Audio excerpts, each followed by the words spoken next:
Now, Mr. O'Connor, if I can just turn your attention to details about the Treasury briefing papers that have been reported on, where there are indications that the government may be looking at changes to penalty rates for workers and other industrial relations changes that may be on the card to improve productivity in Australia.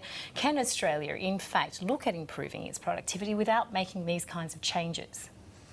Absolutely, Miriam, it can. We can enhance productivity by investing in our people, invest in skills, invest in infrastructure, improve our higher education system, improve our vocational education and training system. If we were to do that, if you like, investing in our people, you'll see greater growth, greater economic growth, greater productivity. But what we don't want to see, and what this cabinet document reveals, is the plan of Malcolm Turnbull to look to cut conditions of employment, cut the income of low and middle income earners in this country. Let's remember, in his second week after taking down the former Prime Minister Tony Abbott, Malcolm Turnbull started a national debate on penalty rates, saying there was no longer a weekend, effectively pronouncing the death of the weekend.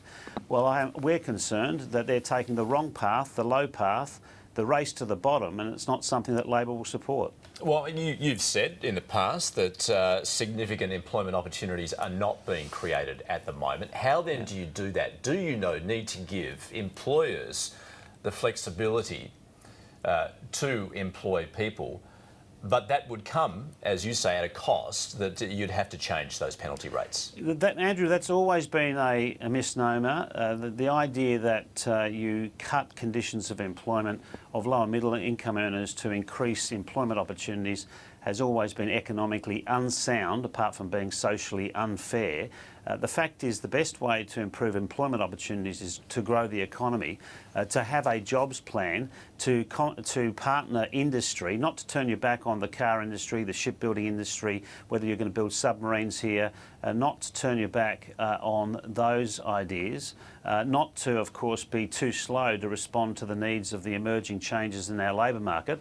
And that's why Malcolm Turnbull's playing catch-up on the innovation agenda after Bill Shorten recently announced another series of reforms, if elected, that Labor would introduce, including regional innovation hubs, tax incentives for startups, and of course that's on top of our announcements on improving the opportunities in science, technology, engineering and maths. So we think that Malcolm Turnbull would be taking the wrong approach.